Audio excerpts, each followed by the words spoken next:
diviser pour mieux juger. C'est pas diviser pour mieux régner normalement? Si. Mais dans le cadre de la procédure pénale, on divise les fonctions pour mieux juger. Donc, diviser pour mieux juger. Malin. Comme on l'a déjà dit, la procédure pénale, c'est une procédure particulière. Il y a une recherche spécifique de preuves, il y a des sanctions spéciales, il n'y a pas que la victime qui puisse demander la condamnation de l'accusé, etc. On a donc plusieurs fonctions, donc plusieurs jobs à remplir. Aujourd'hui en France, ce sont 3 personnes différentes qui vont s'occuper de ces 3 fonctions différentes. Bon, en vrai, il y en a 4. Mais le 4e, ce sont les forces de l'ordre, et notamment les officiers de police judiciaire. Les OPJ pour ceux qui connaissent le jargon.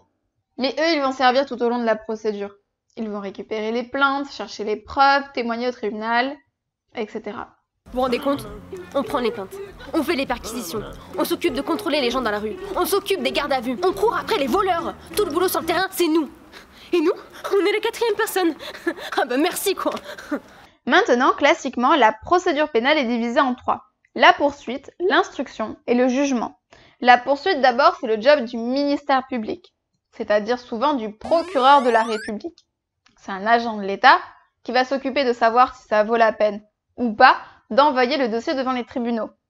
Sinon, on dit qu'il classe sans suite.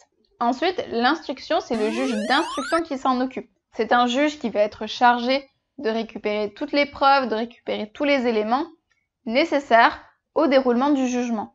Enfin, le jugement, c'est le boulot d'un tribunal.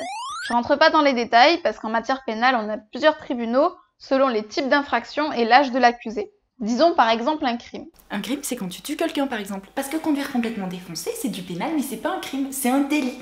Sauf si tu conduis complètement défoncé, mais à la ciboulette. Là, c'est ni un crime, ni un délit, c'est un problème en botanique. Pour un crime, le jugement, ça va être le boulot d'une cour d'assises. Le tribunal va écouter tout le dossier, tout le débat, et va décider si l'accusé est coupable ou pas, et de la peine à prononcer si nécessaire. On a volé mon coffre-fort. Petite merde. Bon, ok, c'est grave. On va poursuivre. Je vais envoyer ça au juge d'instruction.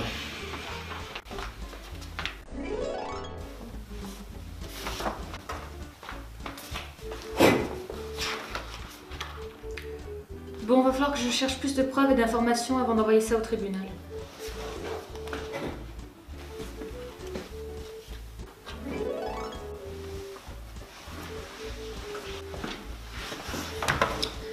Bon ok, c'est parti pour le jugement. Grâce à cette séparation entre poursuivre, instruire et juger, à chaque étape, la personne a une nouvelle vision de l'affaire sans se laisser influencer par tout ce qui est déjà arrivé.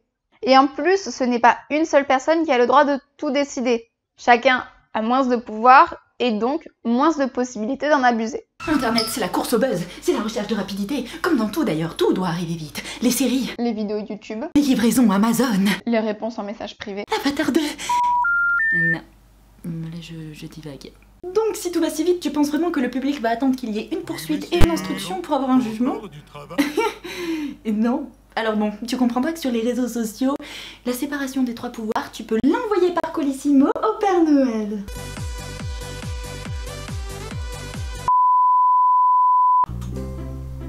Erika a dit que j'avais les pieds qui puent.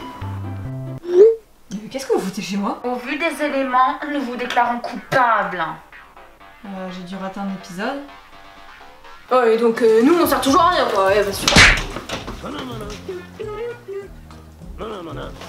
Ah, Internet, le lieu où tout arrive si vite que tu te couches le soir et tu te réveilles le lendemain matin en ayant fait un bond dans le temps.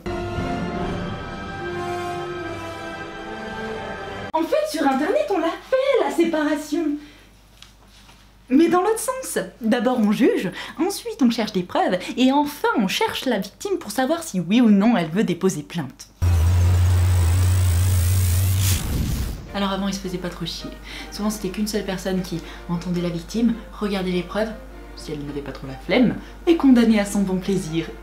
Le roi. Qu'on lui coupe la tête! Ou alors il y avait aussi les dictats... Les dictées. Je voulais dire les dictées. Méthode de torture. 1 point par vote.